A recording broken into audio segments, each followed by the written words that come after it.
নমস্কার, আমি doctor Mainak Chakraborty, cancer surgeon, Thakurpukur cancer হাসপাতালের সঙ্গে যুক্ত। আমি আপনাদের সাথে ক্যান্সার রিলেটেড কিছু কমন কোয়েশ্চেন্স, যেগুলো সাধারণ মানুষকে অনেক চিন্তায় রাখে, দুশ্চিন্তায় রাখে, সেগুলো সম্বন্ধে কিছু আলোচনা করতে চাই। দেখুন, আপনাদের অনেকেরই প্রশ্ন থাকে, ডাক্তারবাবু ক্যান্সার কোন স্টেজে ধরা পড়েছে? এই কোয়েশ্চেনটা অনেকের থাকে। এবার সেটা ডাক্তারবাবুরা আপনাদেরকে বলে যে এটা ফার্স্ট স্টেজে ধরা পড়েছে, এটা সেকেন্ড স্টেজে, থার্ড স্টেজ বা ফোর্থ স্টেজ যেটা আমরা বলি। তো সেটার খুব সহজভাবে বোঝাতে গেলে ফার্স্ট স্টেজ মানে হচ্ছে যে টিউমারটা ধরা পড়েছে সেটা তার একদম আর্লি স্টেজে আছে, সেটা সেই অর্গানকেও সেভাবে ড্যামেজ করে উঠতে পারেনি, এবং সেটা হয়তো কিমোথেরাপি বা সার্জারি বা রেডিয়েশনের সাহায্যে সম্পূর্ণভাবে সুস্থ করা সম্ভব। এবং মানে ম্যাক্সিমাম ক্যান্সারই দেখা গেছে যদি সেটা ফার্স্ট স্টেজে ধরা পড়ে, তাহলে কিওর চান্স, যেটাকে আমরা বলি যে সুস্থ হয়ে যাবেন সম্পূর্ণ, সেটা অনেক হাই। মানে ব্রেস্ট ক্যান্সারের ক্ষেত্রে তো it is almost more than 95%, মানে 100 জনের মধ্যে 95 জন যদি তার আর্লি স্টেজে ধরা পড়ে। Breast cancer actually stage 1, stage 2 অব্দিও আমরা বলি যে আর্লি স্টেজ। মানে স্টেজ 1, স্টেজ 2 সহজ ভাষাটা হচ্ছে যে এই টিউমারটা যে অর্গানে বা যে জায়গায় টিউমারটা হয়েছে সেই জায়গাতেই সে আবদ্ধ আছে, সেই জায়গা থেকে আশেপাশে কোথাও ছড়ায়। স্টেজ 1 আর এবং স্টেজ 2, স্টেজ 2 যেটা স্টেজ 1 থেকে একটা হয়তো সাইজে, একটা নির্দিষ্ট সাইজের থেকে বেশি বড় হয়ে গেছে, যার জন্য হয়তো আগে কিমো দিয়ে জিনিসটাকে ছোট করে তারপরে অপারেশন করাটা ইজি হবে। স্টেজ 1 যেমন ডাইরেক্ট অপারেশন করে দেওয়া যায়, স্টেজ 2 তে কিমো দিয়ে ছোট করে সেটাকে অপারেশন করা। স্টেজ 3 মোটামুটি আমরা তাদেরকেই বলি যখন ক্যান্সারটা যদি তার নোডাল স্প্রেড হয়, মানে যে লিম্ফ গ্রন্থি আমরা বলি, লিম্ফ্যাটিক্স দিয়ে ক্যান্সার ম্যাক্সিমাম স্প্রেড করে। লিম্ফ্যাটিক্স হচ্ছে এক ধরনের মানে শরীরের একটা সিস্টেম, যেটা আমরা মানে অতটা আমরা ডিটেলে জানি না, আমরা না, মানে পেশেন্ট নর্মাল সাধারণ মানুষের অত ডিটেলে জানে না, কিন্তু এই গ্রন্থিগুলো মানে বিভিন্ন অর্গানের সাথে আরেকটা অর্গানের একটা কমিউনিকেশন হিসেবে কাজ করে, এবং সেগুলো আলটিমেটলি সেই লিম্ফ্যাটিক্স যেটাকে আমরা বলি, তো এর থ্রু দিয়ে ক্যান্সার সেল কিন্তু ছড়ায়। এবং একটা পার্টিকুলার ক্যান্সার একটা অর্গানের তার কিছু নির্দিষ্ট লিম্ফ নোডস থাকে, এবং সেই লিম্ফ নোডে সেই টিউমার ছড়ায়। যদি দেখা যায় যে তার আশেপাশে লিম্ফ নোডে সেই টিউমারগুলো ছড়িয়ে গেছে, তখন আমরা সেটাকে স্টেজ 3 মানে বেশ খানিকটা অ্যাডভান্স স্টেজ হিসেবে ধরি। এবং অপারেশন যখন আমাদের করা হয়, এইখানেই একটা খুব ইম্পর্টেন্ট যেটা বলা হয় যে একজন জেনারেল সার্জন, মানে আমরা তো সবাই একসময় জেনারেল সার্জনই ছিলাম, কিন্তু তারপরে এই যে অঙ্কো সার্জারি ট্রেনিং যেটা আমাদের আলাদা করে হয়, সেখানে এই যে লিম্ফ নোডস যেগুলোকে বলি, এইগুলোর সরানোর জন্য যা যা এক্সট্রা এফার্ট দেওয়া, সেইগুলো ট্রেনিং আমাদের অনেক বেশি হয়।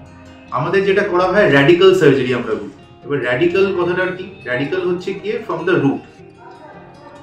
এইখানে যেটার প্রয়োজন হয়, একটা স্পেশাল নলেজ লাগে যে একটা যে কোনো অর্গান তার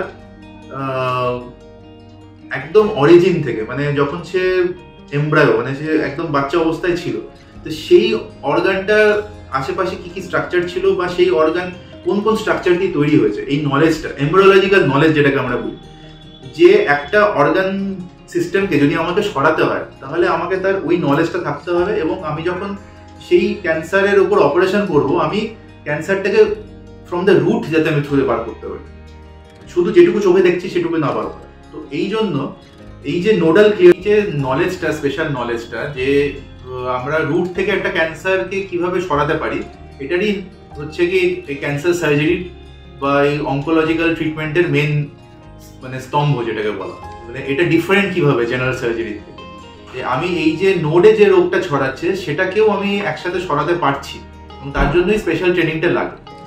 আর ফোর্থ স্টেজ হচ্ছে যেখানে ওই টিউমারটা ওই অর্গান বা এই নোডাল ডিজিজের বাইরে, মানে অন্য কোনো অর্গান, যেটা ধরুন খুব ভাইটাল অর্গান, সেখানে ছড়িয়ে গেছে। ধরুন সেটা লিভারে ছড়িয়ে গেল, বা হার্টে মানে লাংসে ছড়িয়ে গেল, বা ব্রেনে ছড়িয়ে গেল, বা হাড়ের মধ্যে ছড়িয়ে গেল। সেই অবস্থায় কিন্তু আর সার্জারি করে আমি কিন্তু পেশেন্টটাকে ক্যান্সার থেকে মানে সম্পূর্ণ কিওর করতে পারছি না। তো সেই অবস্থায় কিন্তু আমাদের ট্রিটমেন্ট লাইন এতদিন যখন স্টেজ 3 অবধি আমাদের ট্রিটমেন্টটা বলা হতো কিউরেটিভ, মানে আমি পেশেন্টকে সুস্থ করে তোলার জন্য যা যা প্রয়োজন আমি সব করলাম, রেডিয়েশন দেওয়া, কিমোথেরাপি দেওয়া, সার্জারি করা।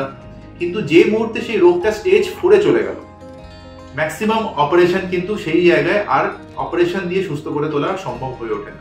আমি ম্যাক্সিমাম কেন বলছি, এতদিন কনসেপ্টটা তো স্টেজ 4-এ সম্পূর্ণ রকম ছিল যে সব স্টেজ 4 ক্যান্সারকে আর অপারেশন করে সুস্থ করা যাবে না, কিন্তু এখন কিছু কিছু পরিবর্তন এসছে, কিছু কিছু অ্যাডভান্সমেন্ট এসছে এবং স্টাডি করে দেখা গেছে কিছু কিছু ক্যান্সার, যেমন মুখের ক্যান্সার, অনেক সময় মুখের মধ্যেই স্টেজ 4 রোগ হয়ে যায়, মানে অন্য জায়গায় ছড়ায়নি কিন্তু তাকেও কিন্তু আমরা অনেক সময় স্টেজ 4 বললেও তাকে কিন্তু আমরা ট্রিটমেন্ট করে অপারেশন করে ঠিক করতে পারি। আরেকটা স্পেশাল হচ্ছে কোলন ক্যান্সার। কোলন ক্যান্সার যদি দেখা যায় যে সে শুধুমাত্র লিভারে ছড়িয়েছে, কিংবা সে হয়তো একটা ছোট লাংসে ছড়িয়েছে, যেগুলোকে আমরা ডাক্তারি টার্মে বলি অলিগোমেটাস্টেটিক, মানে খুব কম সংখ্যক মেটাস্টেসিস হয়েছে, সেটাও যদি কেটে বাদ দেওয়া সম্ভব হয়, তাহলে কিন্তু এখন আমরা সেটার অ্যাপ্রোচও নিচ্ছি, যে প্রাইমারি টিউমারকেও সরাচ্ছি এবং ওই যে যেটা ছড়িয়েছে অন্য অর্গানে সেটা যদি কেটে বাদ দেওয়া সম্ভব হয় তাহলে তাকেও সরাচ্ছি। তো সেক্ষেত্রে এখন যে স্টেজ 4 মানেই আর অপারেশন করা সম্ভব নয় সেটা নয়, কিন্তু হ্যাঁ এটা ঠিক যে একবার যেটা স্টেজ 4 হয়ে গেছে যে রোগ, সেই রোগের সার্ভাইভাল মানে কত বছর সে সুস্থভাবে বাঁচবে সেটা ডেফিনেটলি অন্যান্য স্টেজের থেকে কম। কিন্তু সারাক্ষণ চেষ্টা এটাই থেকে যাচ্ছে ক্যান্সারের চিকিৎসার মধ্যে, যে যেই স্টেজেই আমাদের কাছে আসুক না কেন আমরা নানাভাবে ট্রিটমেন্ট প্রোটোকল এদিক ওদিক করে, এবং সব ধরনের ট্রিটমেন্ট আপনাকে যেটা বললাম যে কিমোথেরাপিও আছে, রেডিয়েশনও আছে, সার্জারিও আছে, তিনটেকে একত্রভাবে সমানভাবে কাজে লাগিয়ে কিভাবে সুস্থ করার চেষ্টা করবে। স্টেজ 4-এ এখন যেটা সার্জারি করা সম্ভব নয় যেসব ট্রিটমেন্টগুলো, সেখানেও যে আগেকার দিনে বছর ঘুরতে না ঘুরতেই পেশেন্টকে আমরা হারাতাম, সেটা কিন্তু এখন অনেক অংশে পরিবর্তন হয়েছে। তার জন্য thanks to the modern medical marvels, যেটাকে আমরা বলি যে ইমিউনোথেরাপি আর টার্গেটেড থেরাপি, সেই জিনিসটার কিন্তু এখন ভীষণ রোল এসছে।